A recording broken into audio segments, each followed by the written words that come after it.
Baiklah, Assalamualaikum warahmatullahi wabarakatuh.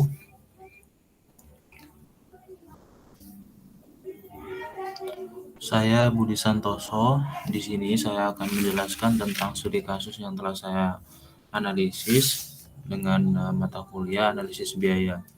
Saya Budi Santoso dengan NIM 20150190077. Di sini saya telah meletakkan perbedaan antara variable cost dan full cost. Untuk pengertian full costing merupakan suatu metode dalam dunia akuntansi yang menjelaskan bahwa semua biaya yang timbul pada proses produksi seperti biaya variabel, biaya tetap, biaya langsung, biaya investasi, dan semua biaya yang digunakan dalam proses produksi digunakan sebagai indikator penting untuk menghitung total keseluruhan dari biaya utama. Yang kedua, variable costing. Variable costing adalah suatu metode penghitungan biaya secara keseluruhan yang dipakai untuk membuat sebuah produk, di mana biaya tersebut memiliki peluang untuk terus berubah mengikuti volume kegiatan usaha.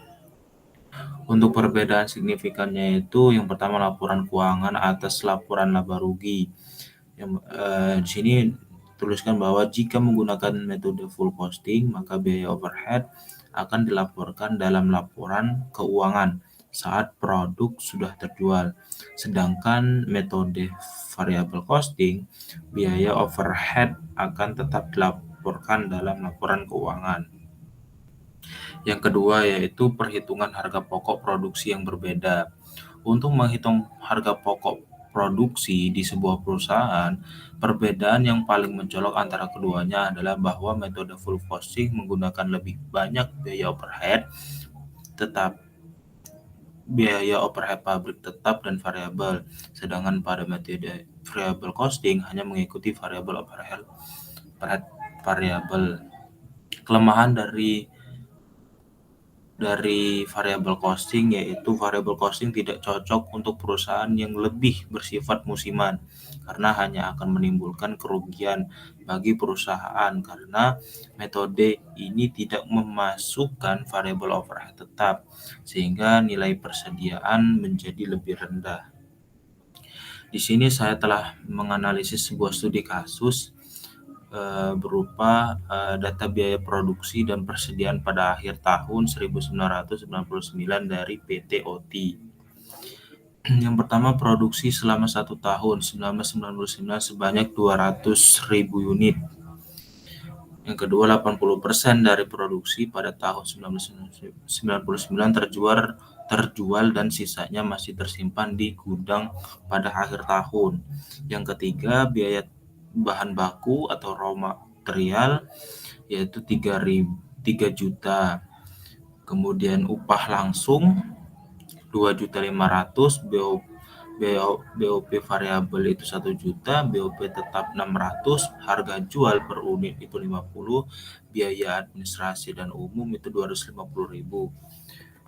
Kemudian di sini ditanya hitung nilai persediaan akhir tahun 1999 dengan metode variable costing.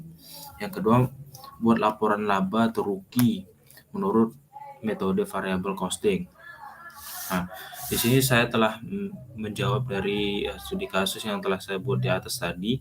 Produk terjual itu 80% dikali 200.000 sama dengan 160.000. Persediaan barang jadi di akhir tahun 1999 sama dengan 20% dikali 200.000 sama dengan 40.000. Nilai persediaan akhir tahun 1999 dengan metode variable costing untuk raw materialnya itu 3 juta, upah langsungnya itu 2.500.000, BOP variabel itu 1 juta, kemudian HPP-nya itu 6.500.000. Unit yang diproduksi itu sebanyak 200.000. HPP per unit sama dengan 6.500.000 per 200.000 sama dengan 32,5. Nilai persediaan barang jadi nilai persediaan barang jadi akhir tahun 1999 yaitu sebanyak 40.000. 40.000 dikali 32,5 sama dengan 1.300.000. Kemudian yang ditanyakan kedua yaitu laporan laba rugi. Penjualan atau sales itu sebanyak 8 juta, persediaan barang jadi awal itu 0, biaya variabel, kemudian raw materialnya 3 juta, upah langsungnya itu 2.500.000, BOP variabelnya 1 juta, kemudian good available for sales-nya itu 6.500.000, persediaan barang jadi akhir yaitu sebanyak 1.300.000. HPP-nya itu 5.200.000, kontribusi margin 2.800.000, biaya tetap untuk BOP itu 600, beban administrasi atau umum 95.000, kemudian beban iklan itu 155.000, kemudian total biaya dari keseluruhannya itu 850.000. Untuk laba bersih sebelum pajak itu 1.900.000. Sekian dari saya, Budi Santoso. Jika ada kesalahan saya mohon maaf, kepada Allah sama ampun. Billahi taufiq wal hidayah. Wassalamualaikum warahmatullahi wabarakatuh.